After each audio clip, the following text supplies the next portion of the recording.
Caitlyn Clark dropped 18 points in the first quarter of a preseason game. Not the whole game, the first quarter. While most stars are barely breaking a sweat in exhibition basketball, Clark was out here putting on a legitimate clinic, threading passes through impossible windows, getting to the line at will, and hitting shots with the kind of confidence that makes defenders look helpless. By the time the first buzzer sounded, the story was already writing itself. But here's the thing: nobody was talking about what was happening on the other end of the floor. Nobody was talking about the 1-9 rebound deficit, the 17 turnovers, the 67% free throw shooting, or the fact that their most reliable three-point shooter never even got a single shot off. Clark was brilliant. The team around her was a disaster.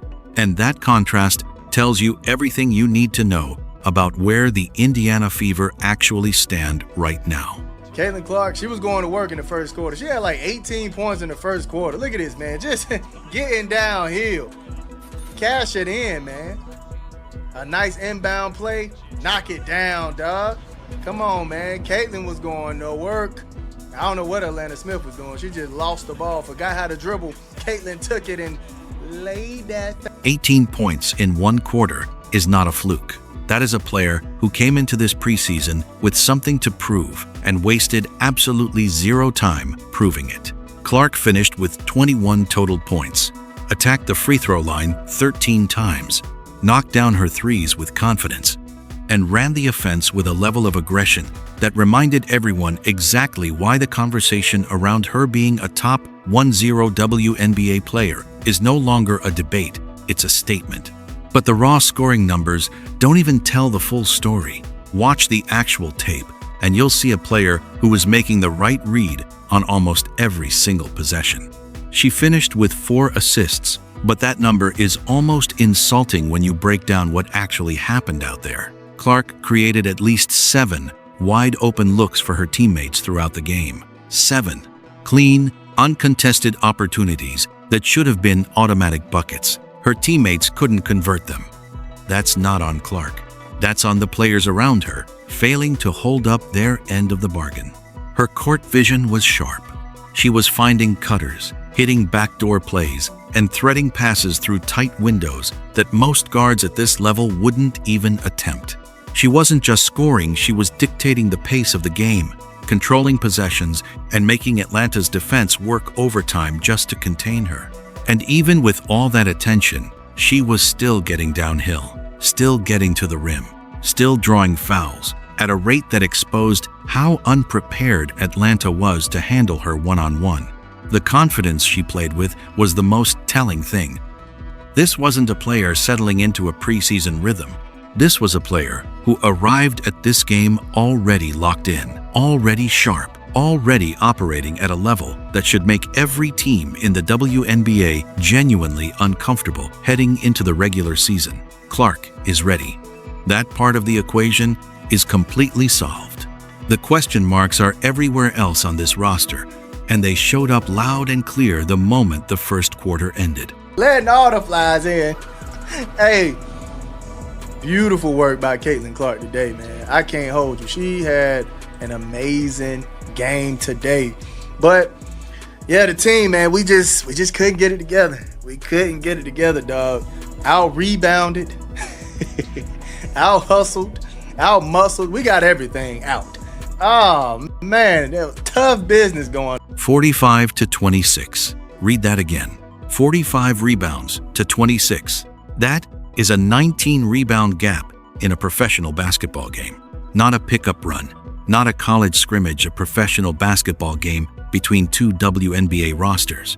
That number alone should be alarming to every single Indiana Fever fan watching, because what that gap represents isn't just a bad night on the glass.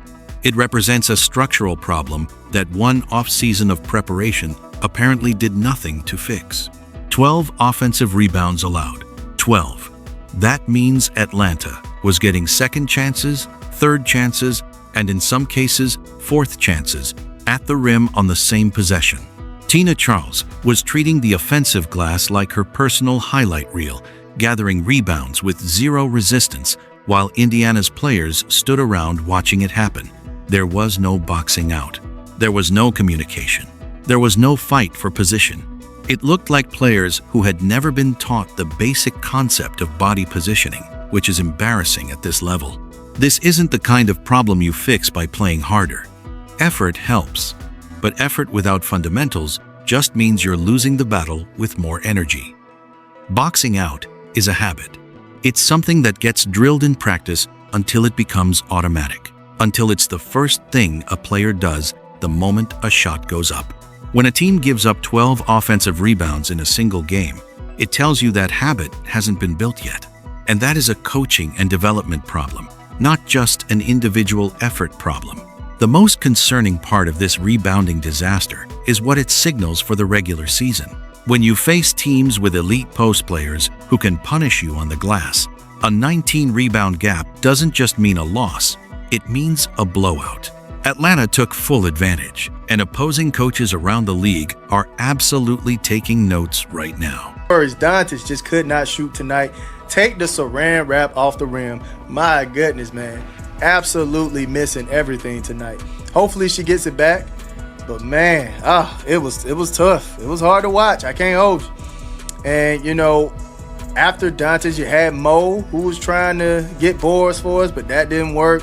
You know, when they had the lineup in, it was a small lineup, but Mo was like the big. The moment Aaliyah Boston sat down, the Indiana Fever stopped looking like a professional basketball team and started looking like 5 strangers who agreed to run a pickup game together. That is not an exaggeration. That is genuinely what happened on the floor every single time Boston was off the court. And it should terrify every person who believes this team has championship aspirations, because Boston cannot play 40 minutes every single night. Foul trouble happens, rest rotations happen, injuries happen, and when she sits, apparently everything falls apart. The defensive rotations were late on almost every possession. Not slightly late, visibly, obviously, embarrassingly late. Players were arriving at their spots after the damage was already done, scrambling to recover instead of executing a plan. The help defense was essentially non-existent. When a ball handler got into the paint, there was nobody waiting to cut off the drive. When a cutter came free on the weak side, nobody picked up the assignment.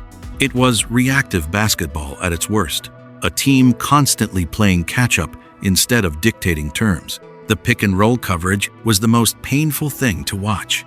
Michaela Thompson was getting caught on screens repeatedly, not hedging hard, not showing aggressively, not communicating switches, just standing there while ball handlers blew right past her like she wasn't even on the floor. This happened possession after possession. These aren't complicated actions. Every single WNBA team runs high pick-and-roll sets constantly. They are bread-and-butter actions that every defender at this level should be able to navigate. And Indiana couldn't stop them. Here's the brutal reality of defensive breakdowns like this. They are contagious. One missed rotation means someone else has to help. That help leaves someone open. Now you're scrambling, rotating late, and giving up wide-open threes or uncontested layups. It becomes a cascade that feeds itself, and Indiana couldn't stop the bleeding all game long. Do it early and try to get that board, man. They got to box out quick. But yeah, man, they were getting toe up. All right, not toe up on the glass tonight. They were allowing a lot of open lanes, man. A lot of open lanes. All you can eat buffet. And hold on, I think I had the clip. Did I lose it? I think I had the clip. Oh yeah. Look, shout out to this dude, man. This was mainly what was going on. We take a look here. They were getting caught in those high pick and rolls, man. You see how they were setting these high screens, and I'll do a breakdown once I get all the footage or whatnot. But high screen, I just watch Michaela right here. Watch Michaela. Kind of, I don't know, just staring at Atlanta here and allowing this blow by. You see this? Not a hard hedge or anything, man. Just wide open, wide open. It was just, this happened a whole lot. All right, so. After Clark's absolutely scorching first quarter, you would have expected the offense to carry some of that momentum forward. Instead, what happened in the second quarter and beyond was a complete and total collapse of every principle of good offensive basketball. The ball stopped moving. The spacing disappeared. The decision-making got sloppy. And what had looked like a team capable of competing turned into something genuinely difficult to watch. 17 turnovers. 10 of them came in the first half alone. 10 turnovers before halftime in a game where you started with one of the hottest offensive performances of the preseason. That's not a rough patch. That's a systematic breakdown of execution. Turnovers don't just cost you possessions. They cost you momentum. They cost you rhythm. Turnovers, and they hand the opposing team easy transition opportunities that demoralize an entire bench. Every turnover in that first half felt like another gut punch that the Fever couldn't recover from. The three-point shooting was historically bad. 17 attempts, 3 makes, 17%. When your best shooter, Kelsey Mitchell, goes 0 for 3 from deep and looks confused on the offensive end, you have a serious problem. When Alyssa Smith goes 0 for 8 from beyond the arc and keeps pulling up for more contested jumpers instead of changing her approach, that's a decision-making issue that no amount of talent can cover up. At some point, you have to read the moment and adjust. And then there's the free throw line. 42 attempts, which sounds great, but a 67% conversion rate that left 13 points sitting on the charity stripe. 13 points. In professional basketball, free throws are supposed to be automatic. Nobody is guarding you. There is no pressure, except the pressure you create in your own head. Leaving 13 points at the free throw line in a game you lost by a wide margin is the definition of self-inflicted damage. I can see if they ran plays for Sophie, because we know for a fact she can knock shots down. And she's a spark plug, man. So if you can't throw a rock in the ocean at the moment, man, you got to find you some Sophie. There's no reason Sophie should not take a shot at all. At all. There's no reason she shouldn't take a shot, man. So, yeah, this is the biggest question mark. Why did Sophie not take a shot at all in this game? You got to find a way to get her involved. Shooting 17 from the and only shot 67 from it. Man, all this adding up, you couldn't knock down the free throw at a high clip. You got out rebounded. You were allowing old boards. Look at this, 12 old boards. You're allowing them to clean up on the glass. You're turning the ball over. They had like 10 turnovers in the first half. Then turned around and had 17.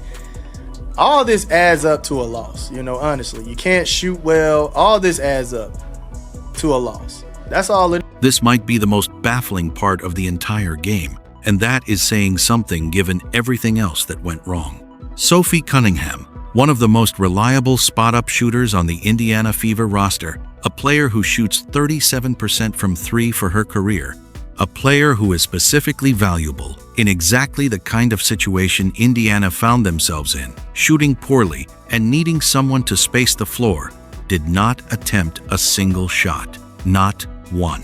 In 48 minutes of basketball. Think about that for a second. Your team shoots 17% from 3. Your best available shooter doesn't get a single shot attempt. Those two facts existing in the same game is not bad luck. That is a failure of offensive game planning that has to be addressed directly.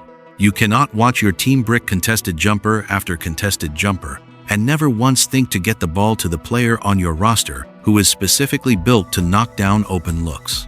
That decision, or lack of decision, cost the Fever real points in a game where points were desperately needed. Cunningham is exactly the kind of player who changes a game's momentum with a single shot. She doesn't need plays drawn up for her every time. She just needs to be in the right spots, get clean catches, and be trusted to shoot when she's open. That's a simple ask. And the fact that nobody found a way to get her involved even once in a game where the offense was clearly broken suggests either a lack of awareness from the coaching staff or a failure in communication on the court that goes deeper than one bad game. Getting Sophie Cunningham involved isn't complicated basketball. It's finding a spark when everything else is misfiring. And the Fever left that spark on the bench all night for reasons that nobody has adequately explained. attempts at the free throw line, had 4 assists with 3 turnovers. I think she would have had more assists if players were making the shots. Same deal as last game, but it is what it is. 1 steal as well. And people were talking about Caitlyn is a top 10. She's at the 10 spot, man. Look, Caitlyn can go to work, man. Shout out Paige, though. Shout out Paige. Biggest player from the other side, 20 points, 8 of 12 from the field, 4 of 6 from the 3. Got to give her some love. 3 assists with 3 turnovers and a steal. She was absolutely dominating out there, just getting whatever she wanted. Had the Indiana Fever at her will, man. Crazy work. They finished with 51 from the field, 35 from the 3, and 88 from the field, free throw. That's going to. While Indiana was busy self-destructing on both ends of the floor, Atlanta was doing the exact opposite, executing cleanly, converting opportunities, and making the Fever pay for every single mistake they made. The final numbers tell a story that is as clean as Indiana's were messy. 51% from the field, 35% from 3, 88% from the free throw line. Those are not just winning numbers. Those are the numbers of a team that came in with a clear game plan and followed it from start to finish. The player who dropped 20 points on 8 of 1-2 shooting was simply unstoppable. 4 of 6 from 3, 3 assists, 1 steal. She was getting whatever she wanted against Indiana's defense and doing it with ease. There was no moment in the game where it looked like Indiana had figured out how to slow her down. She had the Fever at her mercy, and she knew it. That kind of performance against a team with Clark and Boston on the roster should be a serious wake-up call for everyone in Indiana's organization. Raven Johnson had 5 steals and was flying around creating havoc on the defensive end, which looked impressive on the surface. But here's the reality. Steals don't cancel out 12 offensive rebounds allowed. Hustle plays don't erase 17 turnovers. You can make all the highlight reel defensive plays you want, but if the fundamentals aren't there on every single possession, those flashy moments don't change the outcome. Atlanta came hungry, took everything Indiana gave them, and made them pay for it in every possible way. Open lanes, second chance points, uncontested threes. It was genuinely an all-you-can-eat buffet, and Atlanta did not leave a single thing on the table. Here is the honest assessment of where the Indiana Fever stand after everything this game revealed. Caitlyn Clark is a superstar. That conversation is over. Anyone still sitting on the fence about whether she belongs in the top tier of this league needs to watch more basketball, because the tape does not lie. She is aggressive. She is sharp. She is creating at a level that most guards in this league simply cannot match. Clark's side of the equation is completely answered. Aaliyah Boston is an elite two-way player who single-handedly holds this team's defensive identity together. The problem is that she is one person, and basketball teams need 5 players on the floor at all times. When she sits, and she will sit, whether by choice, foul trouble, or injury, this team currently has no answer. No backup plan, no alternative anchor. Christie Sides needs to figure out what that rotation looks like before the regular season begins. Because walking into Game 1 without a clear answer to the Boston sits problem is a recipe for losses that don't need to happen. Kelsey Mitchell can score in bunches when she's locked in and her shot is falling. But who is the 4th option on this team? Who is the reliable bench scorer who can keep the offense moving when the starters are struggling? Who is the defensive stopper who can get a crucial stop in a late-game situation? Right now, those roles are filled with question marks, and question marks don't win playoff series. The good news, and this part genuinely matters, is that this is preseason. This is the exact right time to get exposed, to find the weaknesses, and to have enough time to address them before it actually counts. The Fever have time to fix this. But these are fundamental problems, and fundamental problems do not disappear on their own. So here is where everything lands. Clark balled out. Boston's absence broke the team. The rebounding was a disaster. The turnovers were inexcusable. The free throw shooting left points on the table, and somehow their best available shooter never even got a shot off. This game was a masterclass in how individual brilliance cannot carry a team that isn't functioning as a unit. The Fever have 2 elite players and a whole lot of unresolved questions surrounding them. That might be enough to make the playoffs. It is probably not enough to win a championship, not yet. The pieces are there, but pieces alone don't build anything. Somebody has to put them together. And right now, that job falls on Christie's sides, and a roster that has just enough talent to be dangerous and just enough weakness to be vulnerable. The clock is ticking. Stay locked with my channel. Simply Explained for more updates.